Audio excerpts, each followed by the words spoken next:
So this homework started first with a simple series resistance of first a convection, then a conduction, and then another convection with given H's for both convections and a given K for the conduction. It's simple to find just the total resistance since they're all in series. And then we take the temperature difference divided by the resistance, and then we get the heat transfer coefficient. And then we can break that down using a different resistance to find the temperature at the inside of the glass. The second question was a little bit more complicated.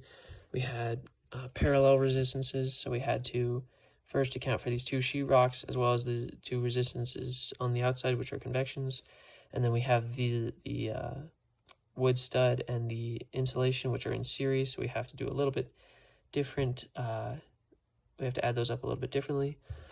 And then we're able to calculate the total resistance based on that.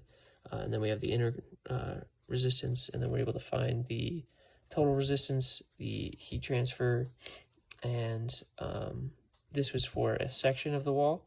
And then we multiply that, we scale that up to the whole wall and get the whole heat transfer. Then we have a pipe with water flowing through it. We have a given H for the inside, H for the outside, and we're supposed to estimate the H of radiation using this equation here, which would, I guess, the temperature to be 70 degrees Celsius. It turns out I need to adjust that. So then we get the convective outside and the radiation resistance. We combine those, find our Q dot, and then we can check our T surface, and that gives us, it was actually a little bit off, so I changed it, adjust the T surface to be 75 degrees Celsius, and that made it a little bit more accurate to get this answer for the final Q dot. And then we had kind of an MC delta T, but with Q dot, and then we would find the velocity just using, cross-sectional area and density. Then we had a couple conceptual questions about mass transfer, just the analogs between heat transfer and mass transfer, and then a couple of true-false questions about heat transfer, or mass transfer, I should say.